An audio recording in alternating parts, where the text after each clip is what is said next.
আর কি আছে গম ভুট্টা এই যে খাবারগুলো এটা ছিল কি অ্যাসিডের জন্য অ্যাসিড ইনডাইজেশন অর্থাৎ দেখেন এর কারণ কি অ্যাসিড ইনডাইজেশনের যে মেইন কারণটা হচ্ছিল যে accidental injection of excessive carbohydrate containing feed অর্থাৎ অ্যাক্সিডেন্টাল ইনজেকশন মানে কি ধরেন যে বাড়িতে বিয়ে বাড়ি হয় না বিয়ে বাড়ির অনুষ্ঠান বা মুসলমান থাকা যারা বললাম বিভিন্ন অনুষ্ঠান হয় না এই অনুষ্ঠানগুলোতে কি হয় যে যে যখন আত্মীয় স্বজন খাচ্ছে সবাই কিন্তু পরিষ্কার করে খায় না কি না খাওয়ার কারণে যে অতিরিক্ত খাবারগুলো থেকে যায় একটা বালতি বা ড্রাম বা সারি যেখানে রেখে দেয় জমা ওটা ফেলে না ওই বাড়িতে যদি কোনো গরু থাকে গরুকে পরে অথবা তাদের প্রতিবেশী যদি কোনো গরু থাকে তাদের সবগুলো জড়ো করে আগের দিন ধরে তারা দুপুরে বা বিকাল অনুষ্ঠান হয়েছে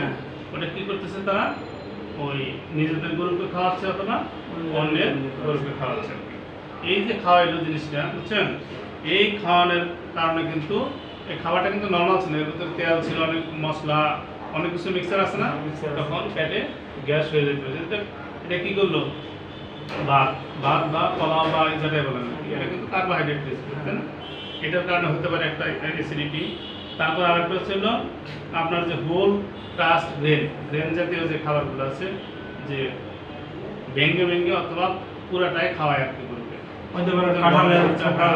ঠিক আছে ওটা আছে আলাদা তারপর আপনার হলো ওভার নাইট ক্যাপড বয়েলড রাইস অর্থাৎ অনেকে কি করে গ্রামে দেখবেন যে চাউলের যে এই আছে গুঁড়াগুলো আছে খুদ বলি আমরা খুদগুলো কি করে সারা রাত ভিজা রাখে কি করে তারপরে বা সিদ্ধ করে আর কি ভিজা রাখে আর কি ভিজা রেখে সারা রাত রেখে সকালে গরুকে খাওয়ায় এই কারণে এই অ্যাসিড ইনডাইজেশন হতে পারে বা এই পেট ফুলে যেতে পারে আর কি একটা আর কারণ হলো যে হঠাৎ করে খাবার চেঞ্জ করে ফেলছে খাবার চেঞ্জ করে ফেলছে আর কি যে আজকে ধরুন এক ধরনের খাবার খাওয়াইছে হয়তো কিছু কাঁচা ঘাস কিছু ফল কিছু প্রোটিন জাতীয় খাবার এগুলা খোল আছে বসি আছে না এগুলা খাওয়াইছে হঠাৎ করে মানে কাঁচা ঘাস বাদ যাচ্ছে ফল বাদ দিয়ে সব খালি প্রোটিন মানে খাওয়াইছে হঠাৎ করে মানে বেশি করে খাওয়াই ফেলছে তাহলে কি হতে পারে অ্যাসিডিটি এটা হতে পারে আর কি আর যারা বলছিলাম যে সিরিমনি রিফিউজাল কন্টেনিং রাইস সেটা আগে প্রথমে আলোচনা করলাম আর কি সিরিমনি মানে অনুষ্ঠান যে কোনো অনুষ্ঠান রাইসগুলো থাকে এই সমস্ত খাবার যদি খাওয়ায় তাহলে কি হতে পারে অ্যাসিড ইনডাইজেশনটা হতে পারে এটা কীভাবে হয় দেখেন যে এই যে ইনক্রিজড কার্বোহাইড্রেট যদি বেশি পরিমাণে কার্বোহাইড্রেট খাওয়ায় তাহলে কী হবে ভোলাটাইল ফ্যাটি অ্যাসিডের পরিমাণ বেড়ে যাবে অর্থাৎ কার্বোহাইড্রেট জাতীয় খাবার খাওয়ালে ভোলাটাইল ফ্যাটি অ্যাসিডের পরিমাণ বেড়ে যাওয়ার ফলে কী হবে যে পিএইচটা আছে পিএইচটা কমে যাবে ডিক্রিজ পিএইচ মানে হাইড্রোজেন আয়ন কনসেন্ট্রেশন যেটা জানবে আপনি যদি পিএইচ কমে পিএইচ নর্মাল কত 7 লিটার হলো 7 ঠিক আছে মানে রেঞ্জ হলো 0 থেকে 14 পর্যন্ত থাকে আর মাঝখানে 7 এটা হলো লিটার যে 7 থাকে এটা ভালো এর চাইতে যত কমবে তত কি অ্যাসিডিক হবে আর যত 7 থেকে যত উপরে যাবে তত অ্যালকালাইন হবে হ্যাঁ ক্ষারীয় হবে আর কি অ্যাসিডিক হবে অথবা অ্যালকালাইন হবে আর কি দুই দিকে যাবে আর কি হ্যাঁ দুই দিকে গেলে এই যে জিনিসটা ধরেন যে এই যে ডিক্রিজ পিএইচ অর্থাৎ তার পিএইচ যখন কমে গেল তখন কি হলো অ্যাসিডিক এনভায়রনমেন্ট হলো অ্যাসিডিক এনভায়রনমেন্ট হলো না এই অ্যাসিডিক এনভায়রনমেন্ট হওয়ার কারণে যে কি হবে যে অ্যাসিড থাকে ডেথ অফ সেলুলাইটিক ব্যাকটেরিয়া অর্থাৎ এই যে বডির ভিতরে যে ব্যাকটেরিয়াগুলো ছিল উপকারী ব্যাকটেরিয়াগুলো ছিল এই অ্যাসিডিক এনভায়রনমেন্টের কারণে মানে ক্ষারীয় এনভায়রনমেন্টের কারণে কি হচ্ছে যে ওই ব্যাকটেরিয়াগুলো মারা যাচ্ছে উপকারী ব্যাকটেরিয়া মারা যাচ্ছে এবং যে কিছু প্রোটোজোয়া থাকে ওগুলো মারা যাচ্ছে যেহেতু এরা উপকারী ছিল তাহলে কি হবে এরা যেহেতু মারা গেল অন্যগুলো তারপরে স্ট্রেপ্টোকক্কাস তাহলে এই যে উপকারীগুলো মারা যাওয়ার কারণে গ্রোথ অফ স্ট্রেপ্টোকক্কাস বোবিস মানে এটা যেহেতু বোবাইন গরুর ক্ষেত্রে বোবিস বলে আর কি তারপরে আপনি শিপের ক্ষেত্রে ওবিস বলে আবার ওই যে ক্যাপ্রাইন যেগুলো গোটের ক্ষেত্রে ক্যাপ্রিস বলে মানে নামের অনুসারে স্ট্রেপ্টোকক্কাস বোবিস অর্থাৎ আমরা গরুর ক্ষেত্রে এখানে বোঝাচ্ছি এটা গ্রোথ বেড়ে যাবে আর কি এটা ক্ষতিকর ব্যাকটেরিয়া মারা গেছে প্রোটেকশন দিতে পারতেছে না তখন যে ক্ষতিকর যে ব্যাকটেরিয়াগুলো বৃদ্ধিগুলো হলো বেড়ে যাচ্ছে তাই না তখন কি হচ্ছে ল্যাক্টোব্যাসিলাস অ্যাসিডোফিলাসও কি হবে এরা গ্রো করবে আর কি যার ফলে গ্রো করার ফলে যে অ্যাসিডিটি বেড়ে গেলো পিএইচ কমে গেল আর কি, হ্যাঁ। এরা কি করলো যে এই যে রুমিনাল যে পিএইচ ছিল, এই পিএইচ এর যে মান কমে গেছে, তাহলে রোগটা হবে হলো একটা ভাষা হলো রুমিনাল অ্যাসিডোসিস, অর্থাৎ অ্যাসিডের পরিমাণ বেড়েছে, রুমিনাল মধ্যে অ্যাসিডের পরিমাণ বেড়ে গেছে। এই যে রুমিনাল অ্যাসিডোসিস, এটা এই অ্যাসিডোসিস তখন কি করবে যে রুমেনের ভিতরে কি করবে যে অসমোটিক প্রেসার এটাকে বাড়াই দেবে আর কি, যে অসমোটিক যে প্রেসারটা আছে এটাকে বাড়াই দিবে। তারপর আরেকটা করবে chemical injury to rumen nerve, অর্থাৎ রুমেনের মধ্যে যে নার্ভগুলো আছে, যেহেতু অ্যাসিডিটি বাইরে গেছে, এদের মধ্যে ইনজুরি হবে আর কি, বুঝছেন। ইনজুরি হলে যে রুমেনের যে নর্মাল ই ছিল তখন রুমিনাল অ্যাটনি হয়ে যাবে, অর্থাৎ যে রুমেনের যে মুভমেন্ট ছিল, টোন ছিল, টোনটা কমে যাবে আর কি, ইয়ার জন্য কমে যাবে। আগে ঠিক ছিল রুমের যে মুভমেন্ট বা মোটিলিটি ছিল এটা হলো কমে যাবে। যার ফলে কি কি সাইন প্রকাশ পাবে, এই যে কমে গেল রুমিনাল অ্যাটনি হয়ে গেল, রুমিনাল অ্যাটনি হওয়ার ফলে যে কিছু ক্লিনিক্যাল সাইন প্রকাশ পাবে। কারণ সাইনগুলো কি যে অ্যানোরেক্সিয়া, প্রথমে তার খাবারের রুচি থাকবে না, সে খাবার খাবে না, অ্যানোরেক্সিয়া বলে আর কি, রুমিনাল অ্যানোরেক্সিয়া হয়ে যাবে, অর্থাৎ তার খাবার সে খাবে না, ফুড, অর্থাৎ খাবার কি করে দেবে বন্ধ করবে। আগে কিন্তু বেশি খাওয়াইছিলাম, ওই খাওয়ার কারণে যেহেতু অরুচি হয়ে গেছে, মানে কিছু ঘটনা ঘটলো আর কি, কিছু উপকারী ব্যাকটেরিয়া মারা গেল, ক্ষতিকর ব্যাকটেরিয়াগুলো বেশি হলো, রুমেনাল পিএইচ এর পরিমাণ বাড়লো, রুমেনাল অ্যাসিডোসিস হলো, রুমেনাল যে মুভমেন্ট বা মোটিলিটি এটা কমে গেল, যার ফলে কি হচ্ছে খাবারের রুচিটা নাই, খাবারের অ্যানোরেক্সিয়া হয়ে গেল আর কি। তারপর সে যেহেতু খাবারের রুচি না, তখন তার ডাল মানে কিরকম একটু ডাল ভাব থাকবে আর কি, সে ভালো ছেড়ে দিচ্ছে কেমন লাগে না, কারণ তার মধ্যে একটা ডিপ্রেশন চলে আসে, জিমাইবে আর কি, শুয়ে বা দাঁড়ায় কিরকম একটা চিন্তা করতেছে আর কি, হ্যাঁ। আর রুমেন তারপর কি হবে, রুমেনটা আস্তে আস্তে যেহেতু রুমেনের মুভমেন্টও কমে গেছে, তার খাবারের এরকম আছে, তখন রুমেনটা কি হবে গ্যাস জমে আস্তে আস্তে আস্তে আস্তে ডিস্টেনশন, অর্থাৎ রুমেনটা বড় হতে থাকবে, অর্থাৎ পেটটা কি হতে থাকবে বলতে থাকবে আর কি, বুঝছেন। তারপরে লাস্টের দিকে কি হয়ে যাবে, আগে যেমন একটু একটু ছিল, তারপর অ্যাবসেন্স অফ রুমিনাল মুভমেন্ট, একটা সময় যে রুমেনের যে মুভমেন্ট ছিল ওই মুভমেন্টটাই থাকবে না কি, তখন কি হবে এই যে গ্যাসগুলো পেট ফুলে জমা হয়ে যাবে আর কি। তখন হয়তো গরু এক সময় যদি বেশি হয়, রুমেনের গ্যাস আস্তে আস্তে ডায়াফ্রামে চাপ দিবে, তখন গরু শেষ পর্যায়ে কি হবে শুয়ে পড়বে। যদি আপনাকে আগের দিকে ডাকে তখন এই রুমেনের কি করতে হবে, গ্যাস বাইরে করতে হবে। যেভাবে হোক প্রথমে হলো যে ওই ছিদ্র করে বা প্রকারের কেরোনা দিয়ে ছিদ্র করে গ্যাসকে বাইরে করতে হবে, এটা প্রাথমিক চিকিৎসা আগে করে, তারপর অন্যান্য চিকিৎসা আমরা দেবো আর কি, ঠিক আছে। এটা গেলো একটা আর কি।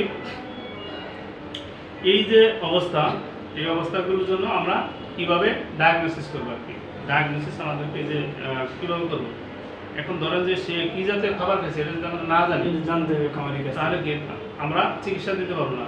যে আবার কিছু খাবার আছে, যদি প্রোটিন জাতীয় খাবার খাইতো, যেহেতু কার্বোহাইড্রেট জাতীয় খাবার খাইছে গ্যাস বাড়ছে, আর প্রোটিন জাতীয় কিছু খাবার আছে এরকমই কি হয় গ্যাস বেড়ে কিন্তু খুলে যায়। এখন যখন যে কার্বোহাইড্রেট খাবার জাতীয় খাবার হয়েছে, তাহলে আমরা কি যেহেতু অ্যাসিডোসিস হয়ে গেছে, তাহলে আমাদেরকে অ্যাসিডোসিসটা কমাইয়া নরমালে নিয়ে আসতে হবে, তাহলে ওই ধরনের ওষুধ দিতে হবে। আবার যদি প্রোটিন জাতীয় খাবার খাইতো, তাহলে অ্যালকালিনিটি অর্থাৎ পিএইচ বেড়ে যাওয়ার কারণে পেট ফুলে যেতে পারতো, তখন আমাদের পিএইচ কমানোর জন্য ওষুধ দিতে হতো। এই জন্য আমাদের কী করতে হবে, ডায়াগনোসিস করার আগে আমরা যখন খাবারের কাছে যাবো, গরুর কাছে যাবো, কী করতে হবে, আমাদেরকে প্রথমে ক্লিনিক্যাল হিস্ট্রি নিতে হবে, ইতিহাস নিতে হবে, অর্থাৎ হিস্ট্রি আমরা কী নেব, খাবারের কাছে আমরা গিয়ে কী বলবো, কালকে থেকে কী খাওয়াচ্ছেন, আপনার গরুর কী খাওয়াইছেন, কী খাওয়াইছেন, বা যখন ভাব বলবে না, তারপরে আমরা আমাদের জানার জন্য কখন থেকে এই অবস্থা, বা ওই আপনার বাড়িতে কোনো অনুষ্ঠান ছিল কিনা, অনুষ্ঠান না থাকলে আসলে পচাবাসী খাবার খাওয়াইছেন কিনা, এরকম কোনো খাবার যে রেখে দিয়েছিলেন, বা এরকম 2-3 দিনের খাবার বা 1 দিনের খাবার খাওয়াইছেন কিনা, এগুলো আমরা শুনবো। শোনার পরে যদি আমরা যদি জানতে পারি যে সে কার্বোহাইড্রেট জাতীয় খাবার খাওয়াইছে, বা ওই যে সেরিমনি বা অনুষ্ঠান যে ছিল, অনুষ্ঠানের যে পচাবাসী খাবার ছিল এগুলো খাওয়াইছে, তাহলে আমরা কি করব, ক্লিনিক্যাল হিস্ট্রি নিয়ে বুঝতে পারলাম। তারপরে আমরা যে ক্লিনিক্যাল যে সাইনগুলো আমরা লক্ষ্য করবো, যে সে খাচ্ছে কিনা, বা খাওয়া বন্ধ করে দিচ্ছে কিনা, তারপর তার যে ডালনেস ডিপ্রেশন আছে কিনা, তারপরে রুমেনটা আস্তে আস্তে বড় হয়ে গেছে কিনা, হ্যাঁ পেটটা ফুলে গেছে কিনা আর কি, ঠিক আছে।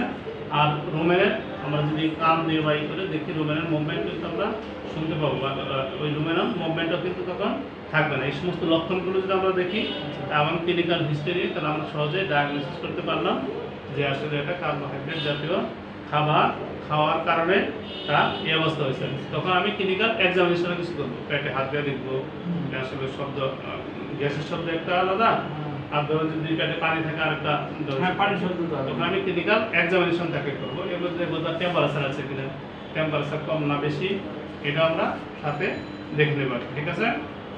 তো রুমেনাল মডেলিটি টেস্ট করে তারপর আমরা সহজেই কী করতে পারি, রুমেনের যে পিএইচ আছে, পিএইচ আমরা টেস্ট করতে পারি। সহজ উপায় আছে, ধরুন যে আপনার এখানে আপনি মাঠে গেছেন বা ওই কী বলে যে একটা গ্রামে গেছেন, ওখানে তো আর ল্যাব নাই, তাই না, ল্যাব নাই, তখন আমরা কিছু সিরিজ দিয়ে কিছু রুমেনাল ফ্লুইড নিয়ে বা যে যদি আমরা যে লিটমাস পেপার আছে না, এই ছোটো পেপার থাকে আর কি, হচ্ছে কাগজের মতো লিটমাস পেপারগুলো আর কি, অ্যাসিডিটি বা থাইরয়েড টেস্ট করার জন্য।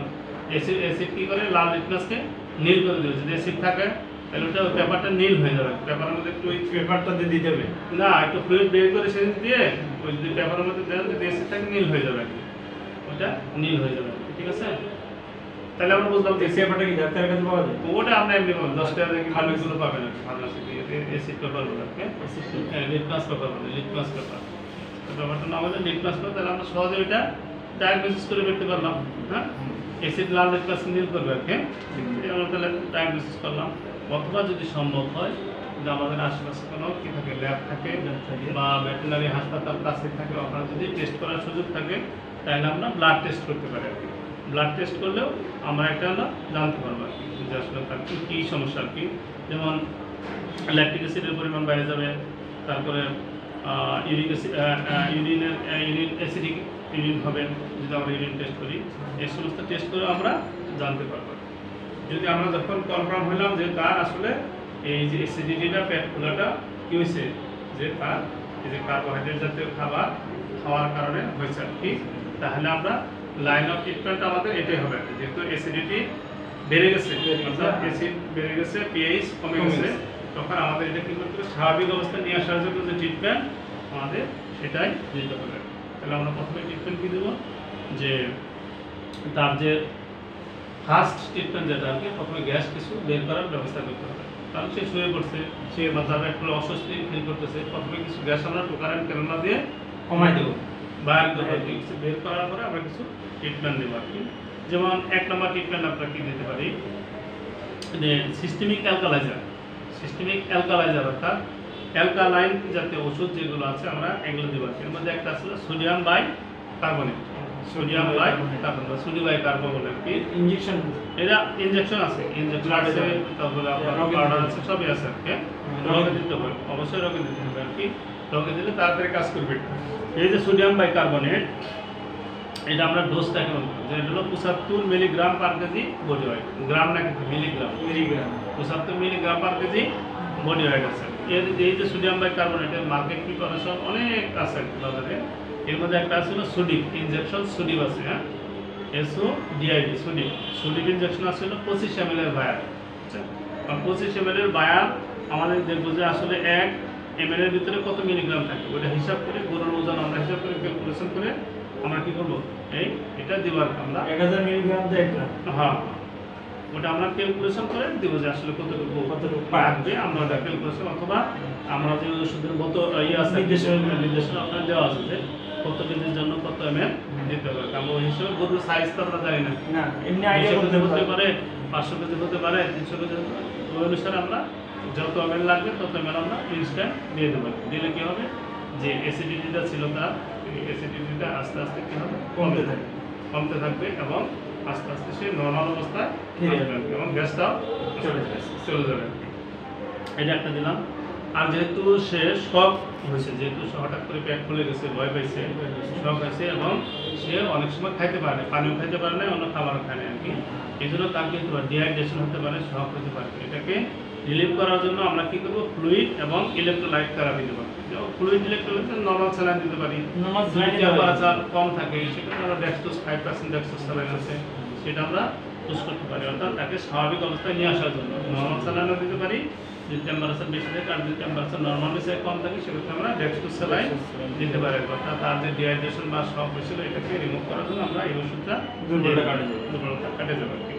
তারপরে যেহেতু তার স্টমাকের মুভমেন্ট কমে গেছিল, সে খাবার খাচ্ছে না, খাবারের রুচি পাচ্ছে না, এটা একটা অবস্থা ছিল, এই জন্য আমরা কিছু ডাইজেস্টিভ স্টিমুল্যান্ট অর্থাৎ খাবারের যে হজম শক্তি, হ্যাঁ স্টিমুল্যান্ট যাতে বাড়ায় আর কি, যাতে খাবারের যে শক্তি বা স্টিমুলেট করে আর কি, স্টিমুলেট করার জন্য আমার কিছু ডাইজেস্টিভ স্টিমুল্যান্ট আছে আর কি, বাজারেও আমরা আছে এবং আমরা নিজেরাও বানিয়ে নিতে পারি আর কি।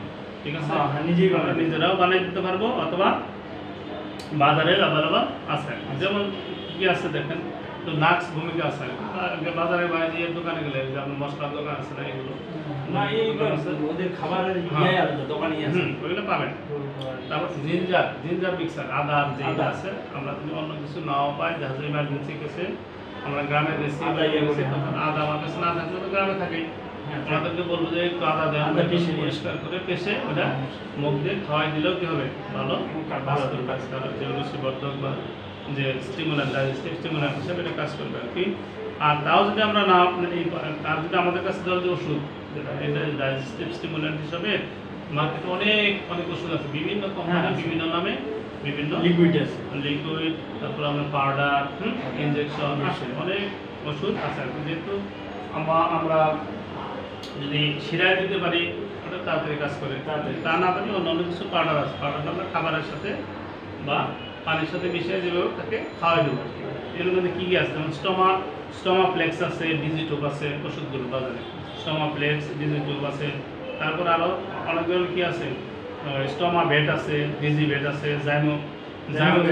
জাইমোভেট আছে, জাইমোজেন পাউডার আছে, হ্যাঁ, ডিজি মিক্স আছে। ঠিক আছে, এগুলো হলো বাজারে অ্যাভেলেবল আছে, কোনো সমস্যা নেই।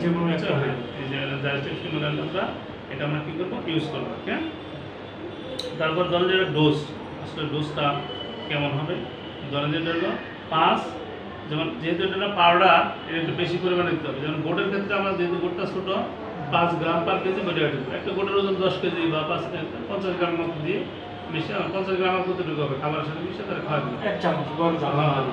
আর যদি আমরা বড় গরু হয় তাহলে আমরা হলো মনে করেন যে ওই 200-300 গ্রাম পাউডারই করে, মানে 1 কেজি খাবারটা আমরা নর্মালি দিই, তাই না, খাবারের সাথে মিশিয়ে আমরা তাড়াতাড়ি খাওয়াই দেবো প্রয়োজনের সাথে দিয়ে দিব। আর যেহেতু সে তার কি ছিল যে সে যেহেতু পেট বড় হয়ে গেছে, ভয় পাইছে, তার নার্ভ দুর্বল হয়ে গেছে আর কি, তার যে নার্ভ, এই জন্য আমরা কী করবো, একটা নার্ভ টনিক, হ্যাঁ, যেমন এখানে যেমন B1 আছে, ভিটামিন B1 আছে না, B1 containing vitamin, nerve tonic হিসেবে আমরা এই দিব আর কি। যে B1 যে প্রিপারেশনগুলো মার্কেট আছে, এই প্রিপারেশনগুলো আমরা ইউজ করবো, কারণ সে কী হয়েছে, দুর্বল হয়ে গেছে, কিন্তু যেমন দুর্বল হয়েছে তার সে নার্ভাস সিস্টেমও তার কী হয়ে গেছে, দুর্বল হয়ে গেছে হচ্ছে, এই জন্য আমরা তাকে নার্ভ স্টিমুল্যান্ট হিসাবে বা নার্ভ টনিক হিসাবে আমরা কী দেবো, B-প্লেক্স ভ্যাট আছে, মানে বাজারে ভিটামিন B-প্লেক্স ভ্যাট, মানে ভিটামিন B1 আর কি কন্টেন্ট করে, অথবা B আছে, তারপর বোভেট আছে, ক্যাপসুল, হ্যাঁ ক্যাপসুল না বলা, পাউডার আছে, B-প্লেক্স ভ্যাট আছে, রিবিট ভ্যাট যেটা বললাম আর কি, ব্রোভ্যাট, আরও অনেক নাম আছে আর কি, মার্কেটে বিভিন্ন নামে আছে। তখন আমরা হলো ওটা এই যে ভিটামিনটা আমরা কিছু দেবো আর কি। এখন দেখেন ভিটামিন আসলে কিন্তু পার কেজি হিসাবে আসলে আমরা দিই না। যেমন ক্যাটেলের ক্ষেত্রে ধরেন যে এই যে মিক্সারগুলো বা এই যে ভিটামিনগুলো আছে, আমরা 5 থেকে 10 ml পার ডে, একটা গরুর জন্য 5 থেকে 10 ml একদিনে খাওয়া দেবো আর কি। গরুটা যত ছোটো হোক বা বড় হোক, ছোটো হলে 5 ml, আর যদি খুব বড়ো হয় 10 ml, আর মাঝামাঝি হলে 6-7 ml এরকম আমরা ওকে খাওয়াই দেবো আর কি, ml খাওয়াই দেবো। আর গোটের ক্ষেত্রে 2 থেকে 5 ml, ছোটো ছাগল থাকে না, ওগুলো 1.5 থেকে 2 ml বা 1 ml খাওয়াইলে আমরা 2 ml খাইলাম, আর যে বড় বড় যে এইগুলো থাকবে ওইগুলো আমরা তাকে 5 ml পর্যন্ত দিতে পারবো আর কি। তারপর আমরা কিছু প্রোবায়োটিক দিতে পারি। প্রোবায়োটিক কেন দেব, যে এই যে আমি আগে বলছিলাম যে অ্যাসিডিটির কারণে কিছু যে উপকারী ব্যাকটেরিয়া ছিল তারা মারা গেছে, বা তারা মারা যাওয়ার পরে আর কিছু মানে কি বলবো, সুপ্ত অবস্থায় আছে, যে পরিবেশ তাদের জন্য ভালো না, ওই পরিবেশকে নর্মাল করার জন্য, অর্থাৎ যে রোমেনের যে পরিবেশ ছিল ওখানে পরিবেশটাকে নর্মাল রাখার জন্য, স্বাভাবিক রাখার জন্য আমরা কিছু প্রোবায়োটিক কী করবো, ইউজ করবো, যে যাতে যে বেনিফিশিয়াল যে মাইক্রো অর্গানিজমগুলো আছে তারা যেন কি করে তাদের যে স্বাভাবিক পরিবেশ এটার এটা মধ্যে ফিরে তারা, আসে। ফিরে আসতে পারে। এই যেমন বাজারে অনেক কিছু আছে, যেমন বোলাস হিসাবে বায়োল্যাক্ট আছে, বায়োল্যাক্ট বোলাক্স আছে, ওইটা বোলাস আছে মানে বড় দই, ওইটা আমরা যদি খাওয়াই তাহলে এটা প্রোবায়োটিক হিসাবে ভিটামিন ডে। হ্যাঁ, এটা মানে যে আসলে যে রুমের যে এনভায়রনমেন্টটা নষ্ট হয়ে গেছিল আর কি, অর্থাৎ যে বেনিফিশিয়াল যে মাইক্রো অর্গানিজম, মাইক্রো ব্যাকটেরিয়াগুলো আছে, প্রোটোজোয়া আছে, এগুলো তারা স্টিমুলেট করবে সুন্দর করে তাদের পরিবেশ দেবে আবার গ্রো হওয়ার জন্য। যেহেতু একটা পরিবেশ নষ্ট হয়ে গেছিলো, অ্যাসিডিটি হয়ে গেছিলো, পরিবেশটা স্বাভাবিক করে আমাদেরকে এই অবস্থায় যেতে হবে। আর যদি দেখি যে অবস্থা খুবই ব্যাগতিক, অর্থাৎ মরে যাচ্ছে বা মারা যাচ্ছে, নাইট থার্টিনিং কেসে আমরা কী করবো, আমরা অ্যান্টিবায়োটিক ইউজ করতে পারি আর কি। নর্মালি করার দরকার নাই, যদি ভালো হয়ে যায়, যদি নিজের অবস্থা আসলে খুবই খারাপ বা ব্যাগতিক, সেক্ষেত্রে আমরা লাইফ থ্রেটানিং কেসে আমরা অ্যান্টিবায়োটিক দিতে পারি অথবা সালফার ডাক ব্যবহার করতে পারি। অ্যান্টিবায়োটিক অক্সিজেন আছে, অথবা সালফার ডাক আমরা ডায়েরি ইন্ডিভিডুয়াল আছে না, বিভিন্ন ধরনের আছে না, এটা আমরা দিব হলো কি যে 10 milligram per kg body wait অনুসারে আমরা দিব আর কি, ঠিক আছে। এইভাবে যদি আমরা ট্রিটমেন্ট দিই, আশা করি যে কী হবে, ওই গরুটা সুস্থ হয়ে যাবে আর কি। এটা আমরা একটু ফলো করবো, যেহেতু কমন, খুবই একটা কমন ডিজিজ, আমাদের 100% হচ্ছে। এটা হবেই। গরুগুলো যাচ্ছে, ধান খায় পেট ফুলে যাচ্ছে, ধান খায় পেট ফুলতেছে, ঘাস খায় পেট ফুলতেছে, তারপরে আপনার পচা খাবার বাসি খাবার খেয়ে যে পেট ফুলে যাচ্ছে, কিন্তু এই পেট ফুলে গেলে যে এই যে ট্রিটমেন্ট, এই লাইন অফ ট্রিটমেন্ট যদি আপনি ফলো করেন, বা আপনি দিলেন না কিন্তু খাবারে দিয়ে দিলেন যে আপনি এইভাবে খাওয়ান, আপনি যদি দোকান করেন বা এই করেন না দেখতেন, এগুলো যদি আপনি দিয়ে দেন, তার বডি ওয়েট কত ওই হিসাব করে দিয়ে দিলেন, সেগুলো খাওয়ালে দেখুন ইনশাল্লাহ কাজ হবে। এটা হলো খুবই গুরুত্বপূর্ণ আর কি, এবং কমন ডিজিজ। এটা যারাই ফিল্ডে প্র্যাকটিস করবে বা করে তারা জানে যে এটা হলো অবশ্যই। হ্যাঁ, একবার অন দ্য স্পটে গেলে একবার করলেই বাস এটা এমনি হাতে আসে, সেটা হবে আর কি।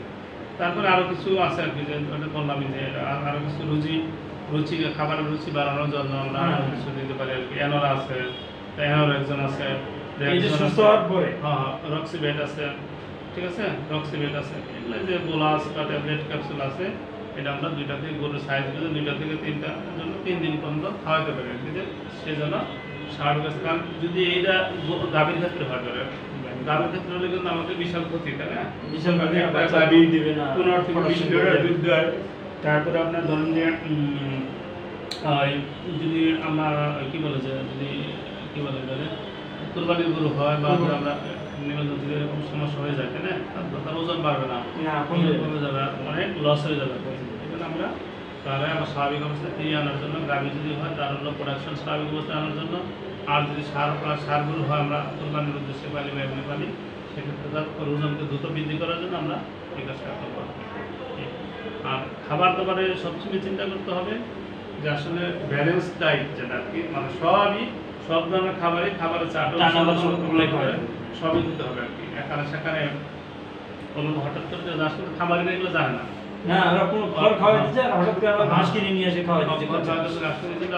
আমরা যারা ফিল্ডে থাকবো বা কাজ করবো, আমরা যারা থাকবেন খামারিদেরকে এইভাবে বুঝাইতে হবে যে ভাই দেখো এই সমস্যা ছিল, পরবর্তীতে তুমি এরকম করে খাওয়াই না, বাসি পচা খাবার এগুলা এভাবে দেওয়া যাবে না, বা এই অনুষ্ঠানে যে পচা বাসি ভাত এগুলা এভাবে গরুকে দেওয়া যাবে না, দিলে হয়তো যদি খারাপ অবস্থা তাহলে গরুটা মারাও যেতে পারে, পেট ফুলে যাচ্ছে, তখন বিশাল সমস্যা, তখন সে মারাও যেতে পারে আর কি। এই জন্য আমাদের এই জিনিসগুলো অবশ্যই কী করতে হবে, কনসিডারেশন আনতে হবে এবং বিবেচনায় আনতে হবে আর কি। যদি আমরা আনতে পারি তাহলে দেখবেন যে আশা করি কিন্তু কী হবে। আর অনুরূপভাবে আরেকটা যে অ্যালকালি ইনডাইজেশন, সহজে শেষ করে দিই। অ্যালকালি ইনডাইজেশনটা কি, ওই যে অ্যাসিডের মধ্যে আর কি, ওটা অ্যাসিড ইনডাইজেশন হচ্ছিল যে কার্বোহাইড্রেট জাতীয় খাবার খাওয়ার কারণে অ্যাসিডিটি বেড়ে গেছিলো, অর্থাৎ পিএইচের পরিমাণ কমে গেছিলো, অ্যাসিডের পরিমাণ বেড়ে গেছিলো, এটা কিন্তু বেশি হয়েছে, খাবারটা ছিল কার্বোহাইড্রেট জাতীয়, তাই না। আর অ্যালকালি ইনডাইজেশনের ক্ষেত্রে যেটা হচ্ছে এই যে রুমেনের পিএইচটা বাইরে যাবে, যে পিএইচ রুমেনের যে পিএইচ ছিল নর্মাল 7 ছিল, এর থেকে যাবে আস্তে আস্তে বাড়বে, তাই না। এটা হলো 7.5 পর্যন্ত হয়ে যেতে পারে আর কি, ঠিক আছে। নর্মাল কন্ডিশনে রুমেনের পিএইচ হলো 7 তো মিটার, মানে আরো একটু কম থাকে আর কি, ওই 6.5 বা এরকম থাকে, আর এই ক্ষেত্রে বাড়তে বাড়তে বাড়তে 7.5 বা 6 7.5 মানে 7.5 এর একটা সমস্যা উপরে যাবে আর কি। হ্যাঁ, উপরে চলে যাবে আর কি, পিএইচটা অনেক বেড়ে যাবে। কারণটা কি? এই যে পিএইচটা আগে বলছিলাম যে কার্বোহাইড্রেট জাতীয় খাবার খাওয়ার কারণে পিএইচটা কমে গেছে। আবার অ্যালকালি ক্ষেত্রটা বাড়ে গেছে। প্রোটিন জাতীয় খাবার খাওয়ার কারণে ওটা বেড়ে যাবে আর কি। যেমন যে প্রোটিন রিচ খাবার মধ্যে গেছে অয়েল কেক আছে, অয়েল কেক তো বুঝলি, অয়েল কেক মানে খৈল আছে না, সরিষার খৈল আছে, তারপরে নালি আছে, হ্যাঁ, তারপরে এই জাতীয় খাবারগুলো খাইলে কি হবে? অথবা আমরা কি করি যে কি করবে, ইউরিয়া আছে, ব্লক দিনে করবে, ইউরিয়া আছে, বক, ইউরিয়া আছে, এই জাতীয় খাবারগুলো কিন্তু আমরা খাওয়াই। খাওয়ানোর কারণে কি হয়? তখন এই যে নন প্রোটিন নাইট্রোজেনাস সাবস্টেন্স অর্থাৎ ইউরিয়া এই জাতীয় খাবারগুলো যদি আমরা বেশি পরিমাণে খাওয়াই তাহলে কি হয়? তার পিএইচ কি হবে? বাড়িয়ে যাবে, ঠিক আছে? অথবা দেখবেন আর একটা কমন কারণ আর কি, যেটা খুবই কমন, যে গ্রামে গঞ্জে দেখবেন শুনবেন যে গরু তার খুর বা আমরা বা গর্ভপুর যেটা আর কি প্লাসেন্টা বলে, বাচ্চা দেওয়ার পরে হয়তো ধরেন যে রাত্রে বাচ্চা দিছে, সন্ধ্যা রাত্রে বাচ্চা দিছে, তো খাবারে তো অনেক ক্ষেত্রে দেখে নাই, বা দেখছে বাচ্চা যখন দিচ্ছে ফুলটা করে নাই, মনে করছে ফুলটা দিলে তো সকালে করবে, মাঝরাতে ফুলটা পড়ে গেছে। মানে যে গর্ভপুর যেটা ছিল হয়তো খাবারেরও ছিল যে জন ফুলগুলো তখন ফেলে দেবো, কিন্তু ধরো যে 500 বসা ছিল এক সময় করছে, খাবারই একটু ঘুমাইছে গেছে বা তরঙ্গা আসছে, গরুর ভিতরে খেয়ে ফেলছে। আর প্লাসেন্টাটা কি? মাংস, প্রোটিন না, এটা প্রোটিন জাতীয় খাবার আর কি। এটা খেয়ে পেলেও কি হবে? এই যে অ্যালকালি ইনডাইজেশন এটা হতে পারে আর কি। এটা খুবই আর কি। আর এটা কিভাবে হচ্ছে? এই যে আমি এর আগে কার্বোহাইড্রেটটা বললাম যে ভোলাটাইল ফ্যাটি অ্যাসিড বেড়ে গেছিল, তাই না? রোমেনের পিএইচ কমে গেছিল আর অ্যাসিডোসিস হয়েছিল, এই তো, মানে উপকারী যে ব্যাকটেরিয়াগুলো মারা গেছে। আর এখানে কি হচ্ছে দেখেন, এই যে প্রোটিন জাতীয় খাবার খাইলো, এই প্রোটিন জাতীয় খাবারে কি হয়? অ্যামোনিয়া ফর্মেশন করবে আর কি। হ্যাঁ, ঠিক আছে? হ্যাঁ, অ্যামোনিয়া ফর্মেশন করলে এটা কোথায় যাবে? এই যে ফর্মেশনটা করে দুইটা দিকে যাবে আর কি। এই অ্যামোনিয়াটা একটা হলো ব্লাডের মধ্যে চলে যাবে আর কি। এই অ্যামোনিয়াটা ব্লাডের ভিতরে চলে যাবে। ব্লাডের ভিতরে চলে গেলে কি হবে? যে অ্যামোনিয়া টক্সিসিটি হলো আর কি। যেহেতু ব্লাডের ভিতরে অ্যামোনিয়া চলে গেল, তাহলে ব্লাড তো নর্মালি ব্লাডের ভিতরে অ্যামোনিয়া থাকার কথা ছিল না, তখন এই যে ব্লাডটা অ্যামোনিয়ার ভিতরে, অ্যামোনিয়াটা ব্লাডের ভিতরে গিয়ে অ্যামোনিয়া টক্সিসিটি করে ফেলল, ব্লাডের ভিতরে অ্যামোনিয়া টক্সিসিটি হলো। এই টক্সিসিটি হওয়ার কারণে কি হবে? যে ব্লাডের ভিতরে যেহেতু অ্যামোনিয়া টক্সিসিটি হয়েছে, তখন কিছু নার্ভাস সাইন অর্থাৎ গরুর মধ্যে কিছু লক্ষণ প্রকাশ পাবে। অর্থাৎ গরুটা কি হবে? রেস্টলেস, মানে সে ছুটাছুটি করতেছে, মানে ছুটাছুটি শুরু করে দিচ্ছে, মানে সে অস্বস্তি ফিল করতেছে, বুঝছেন? অস্বস্তি ফিল করতেছে, এবং তার মধ্যে কি হবে? অ্যানোরেক্সিয়া হবে। অ্যানোরেক্সিয়া বলতে খাবার প্রধানত যেটা এটা হবে। এবং এর সাথে পার্থক্য যারা রেস্টলেস, ছুটাছুটি করবে এবং খাবার খাবে না, বুঝছেন? আর রোমেনের মধ্যে কি হবে? যেহেতু রোমেনের মধ্যে অ্যামোনিয়া গ্যাসে একটা গ্যাস গেছে, রোমেনের ব্যথা হবে। হ্যাঁ, রোমেন যেটা আমি রোমেনে চাপ দেবে সে ব্যথা হবে, প্রচন্ড ব্যথা লাভ দেওয়া হবে, একটু চাপ দিলে রোমেনে সে লাভ দেয়। রোমিনাইটিসের কারণে অর্থাৎ রোমেনের ব্যথার কারণেও সে খাবে না, খাবার বন্ধ করে দিবে, খাবার বন্ধ করে দিবে। তাহলে আমরা এটা ডায়াগনোসিসটা কীভাবে করবো? তাহলে আমাদের অবশ্যই যেমন খামারের মধ্যে খামারিকে জিজ্ঞাসা করতে হবে যে ভাই আপনি কি খাওয়াইছেন আপনার গরুকে, কবে থেকে এই অবস্থা, কবে থেকে কখন থেকে এই অবস্থা, বা কী জাতীয় খাবার খাওয়াইছেন, আপনি কোনো সরিষা খোল খাওয়াইছেন কিনা। হ্যাঁ, তারপরে আপনার ওই যে গরু যে যদি বাচ্চা দেয়, ভাই বাচ্চা যদি দিচ্ছে, তাহলে যে যে যে ফুলটা করার কথা ছিল প্লাসেন্টা যেটা আর কি, ওটা কি ফেলে দিয়েছেন, ওটা কোথায় রাখছেন? গরুদের কোথায় রাখতে তো বলবো ভাই ডাক্তার সাহেব ওটা যেরকম হয়েছিল আমরা পাহারা দিচ্ছিলাম, এদিকে খেয়ে ফেলছি, ওটা কারণে গ্যাস হইতে পারে। হ্যাঁ, ঠিক আছে। এই যে জিনিসগুলো এগুলো আমাদেরকে অবশ্যই লক্ষ্য করতে হবে। এগুলো যদি আমরা করি, লক্ষ্য করলে তাহলে আমরা বুঝতে পারবো দুইটাই কিন্তু গ্যাস আছে, দুইটাই বলে গেছে। ওই ক্ষেত্রে কি হয়েছিল? অ্যাসিড অ্যাসিডের পরিমাণ বেড়ে গেছিল, পিএইচ কমে গেছে। আর এই ক্ষেত্রে হচ্ছে অ্যাসিড কমে গেছে, পিএইচ বেড়ে গেছে, খারটা বেড়ে গেছে। তাহলে ট্রিটমেন্ট একই হবে না। এখন খার বেড়ে গেছে, যদি খার বাড়ার জন্য আমি আরো ওষুধ দিই, এখানে যদি সিস্টেমিক অ্যালকালাইজার দেয় আর সমস্যা হয়ে যাবে না? অবশ্যই সমস্যা। কিন্তু পেট ফুলা তো দুইটাই, পেট ফুলা তো দুইটাই, আমরা জানি যে পেট ফুলা যেন গ্যাস বের করে, কিন্তু আমি যদি হিস্ট্রি না জানি, আমি না জেনে ট্রিটমেন্ট দিতাম, কি অবস্থা বুঝছেন? এইটার ক্ষেত্রে উল্টাটা হলে কি সাথে সাথে গরুটা মারা যাবে, কিন্তু সাথে সাথে আমার ভুল ট্রিটমেন্টের কারণে কিন্তু গরুটা মারা যাবে। এই যে আমার যদি ভুল ট্রিটমেন্টের কারণে মারা যায়, নিজেরা যেরকম একটা দায়বদ্ধতা, আর খামারে তো আমার বিশ্বাস করবে না, বা আমার বদনাম বা দুর্নাম তাদের কিন্তু সরাই করবে আর কি। মাঝে মাঝে কি করে অনেক ডাক্তার কিন্তু মারে খায় আসলে হ্যাঁ আপনি জানেন না যে আমার 3 লাখ টাকা গরু মেরে হলো 2.5 লাখ টাকার গরু আমার চাষতো ভাইদের মারা দিল তো ও গরু দুধ বিক্রি করে চলতেছে তাহলে এই কয় মানে মাস খানেক হবে যদি মনে করেন করে দেন সেক্ষেত্রে যদি গরুর অবস্থা খুব খারাপ থাকে আমরা ট্রিটমেন্ট করার আগে বলতে হবে যে আপনার এই অবস্থা ভালো হবে না খারাপ হবে আমি জানি না আমি চেষ্টা করে দিতে খারাপ মানুষ বুঝবেন যে আপনি যদি বলেন তাহলে আমি আপনি যদি বলেন তাহলে আমি চেষ্টা করি আর আপনি যদি না বলেন তাহলে থাকা আমি আর এটা মধ্যে কোনো আমার বুঝবেন আপনাদের জায়গা থেকে আপনারা ক্লিয়ার হয়ে যাবেন ক্লিয়ার হয়ে যাবে তারপরে তারা বলবেন যে আপনি যে কথা আমার বললেন যে তথ্য দিলেন বা যে হিস্ট্রি দিলেন এর ভিত্তিতে আমি বুঝলাম যে আপনি এই খাওয়ার কারণে এটা হয়েছে আর কি এটা যদি অ্যাসিড মানে কমে গেছে খার বাড়ে গেছে ওইটাকে আমি কমানোর জন্য নর্মাল আনার জন্য আমি কিছু ওষুধ দিচ্ছি যদি কাজ করতে ভালো আর না করলে তাহলে আমার আসলে কিছু করার নেই গরুর অবস্থা খারাপ বা কনেকশন খারাপ সেই ক্ষেত্রে আপনার এটাই করে নিতে হবে তাহলে আমরা যেটা এখানে কি হয়েছে আগে ড্রাইভার ছিল অ্যাসিড তাহলে আমরা নরমাল করছি এখানে পারছে খার তাহলে আমরা এটাকে নিচে নিয়ে আসতে হবে নরমাল করতে হবে ওখানে যেহেতু আমরা সিস্টেমিক কি দিয়েছিলাম অ্যালকালাইজার দিয়েছিলাম আর এখানে তাহলে আমাদের দিতে হবে সিস্টেমিক অ্যাসিড বা অ্যাসিডিফায়ার দিতে হবে আর কি ওখানে আমরা দিলাম সোডিয়াম বাই তারপরে দিয়েছিলাম না এখানে আমরা দিব হইলো 5 থেকে 10% অ্যাসিটিক অ্যাসিড হ্যাঁ ইনজেকশন আছে তো মুখে খাওয়াইতে পারবো ভিনেগার আছে ভিনেগার আমরা দিতে পারি এটা মুখে সাধারণত খাওয়া বর্তমান ভিনেগারটা হলো মুখে খাওয়াই যে 5 থেকে 10 ml আমরা তাড়াতাড়ি খাওয়াই দেবো কারণ এটা অ্যাসিডিফায়ার অর্থাৎ যে নর্মালটাকে কিনে আসবে আর কি অ্যাসিডটাকে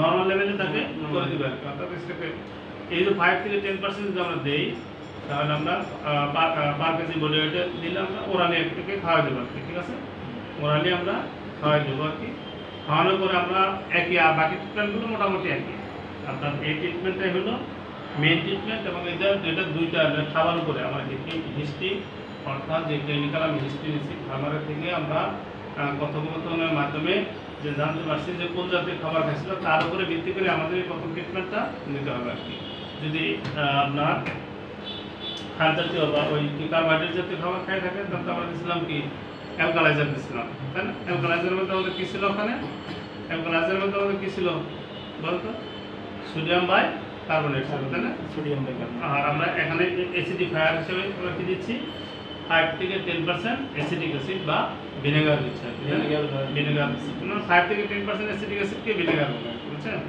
না দুইটা নাম আর কি এটা হলো আমরা 5 থেকে 10 ml পার কেজি বডি ওয়েটের জন্য আমরা ওরালি খাওয়াই দেবো বুঝছেন এটা রুমিনালি দেয় রুমিনার মধ্যে সরাসরি কিছু দেয় যেখানে খুলে গেছে ইঞ্জেকশনের মাধ্যমে ওখানে কিছু পুশ করে দেয় আর কিছু খাওয়াই যায় ধরুন যে যদি 50 ml লাগলো ধরেন 10 ml ওখানে দিয়ে দিলে 48 ml খাওয়াই দিলেন দুই দিক থেকে কাজ করলো আর কি তারপরে বাকি যে ট্রিটমেন্টগুলো আছে পরেরটা এখানে ফ্লুইড এবং ইলেকট্রোলাইট থেরাপি দিতে হবে ওটা হলো কন্ডিশনের উপর ডিপেন্ড করবে যদি তার জ্বর থাকে তাহলে আমরা নর্মাল স্যালাইন দেবো আর যদি তার হলো শরীরে টেম্পারেচার কম থাকে তাহলে আমরা ডেক্সট্রো স্যালাইন আছে না ডেক্সট্রো স্যালাইন আমরা তার শিরায় অবশ্যই পুশ করতে হবে তাড়াতাড়ি যেন সে স্বাভাবিক অবস্থা ফিরে আসে আমি যে নার্ভ টনিক হিসাবে যেটা বলছিলাম আর কি কন্ডিশন তো একই গ্যাস একই যা যা ছিল ওইটা আর কি আমরা ভিটামিন যে নার্ভ টনিক হিসাবে যেটা আমরা ভিটামিন B1 বা ভিটামিন বি কমপ্লেক্স যেটা বলি ওইটা আমরা দিয়ে দেবো আর বাজারে অ্যাভেলেবল যেটা পাওয়া যায় যেমন ভিটামিন বি ফ্লেক্স ব্যাটা সে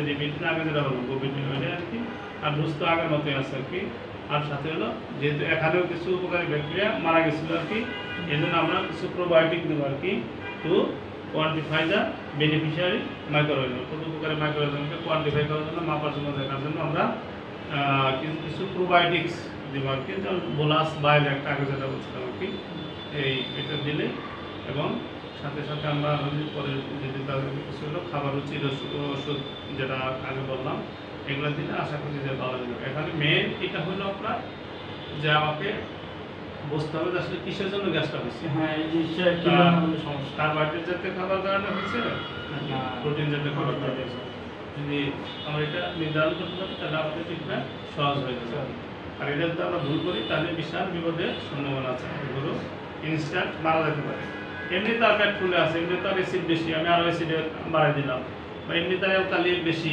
আমি আর অ্যালকালি দিয়ে দিলাম, তাহলে সে আর টিকতে পারবে না, তখন তো এমনি সে দুর্বল। দুর্বল হয়ে গেছে, দুর্বলের মধ্যে যদি আরও চাপ দেয় তাহলে তোর সাথে সাথে কিন্তু ওই অ্যানিমেলটা বা পশুটা কিন্তু মারা যাবে।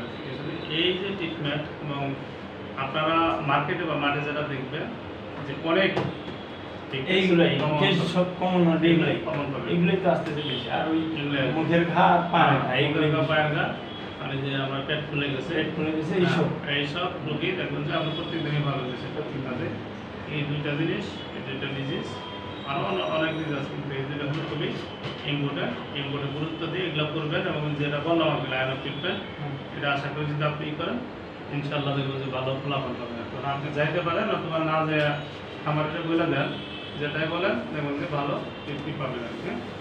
এটা কী করে নেন আর কি বাজার থেকে, বুঝতে পারছেন তো?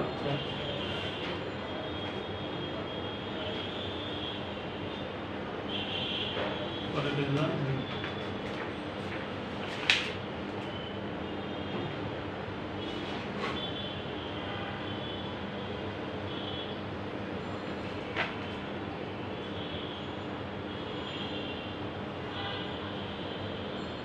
এটাই তো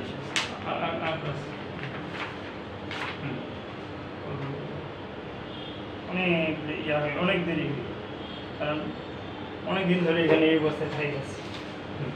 গাড়ি কিনতে নিষেধ করলো, বলছে এটা ঠিক না। পরে ওই লাস্টে সিএনজি থানায় আবার যাচ্ছে, এখানে সিএনজি একটা গাড়ি দেখতেছি, আমি দেখতেছি ওই দিকে গাড়ি ভালো মনে করেন এখন লোক বলছে আমার 4টা সিএনজি এখানে আছে, সব 5টা আমার একটা দিয়ে দিলে তোমার সুন্দরভাবে চলে যাবে। আর কাছে যাতে না তুমি বেড়াও, যদি ওখানে থাকো, শুয়ে থাকো, ওখানে ঘুমাও, সমস্যা নেই। আর এই যদি গাড়ির পিছিয়ে ঘুরবা, গাড়ি দেখবো যে অ্যাক্সিডেন্ট করছে, এই করছে, ওই করছে, যে কমতে গাড়ি টাকাগুলো সব নষ্ট করবে। বাড়িতে ওই ওর যেন মা এত টাকা একটা সিএনজির দাম অনেক অনেক। আর এখানে তো আরো বেশি পাওয়া যায় না, টাকা আবার চুরি হচ্ছে, সমস্যা হয়ে যায়।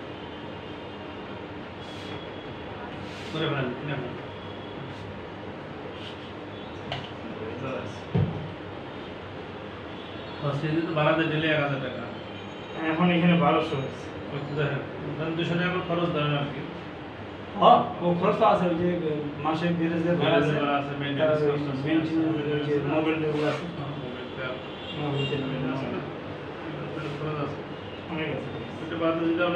একটা সিরিজ 25,000 টাকা থাকা আলহামদুলিল্লাহ, ওই যে 26,000 টাকা আগে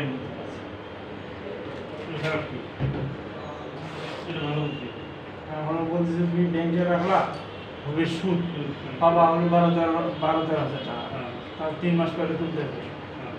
আমাদের পেনশন স্কিম 854 টাকা লাগে, 854 টাকা লাগে। পেনশন স্কিম 15 টাকার নিচে হইলে এটা পাবো, 15 টাকার উপরে দিতেন তাহলে 754 টাকা।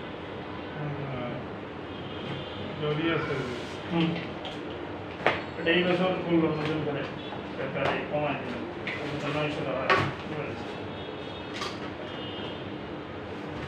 বুঝছেন তো না? হ্যাঁ।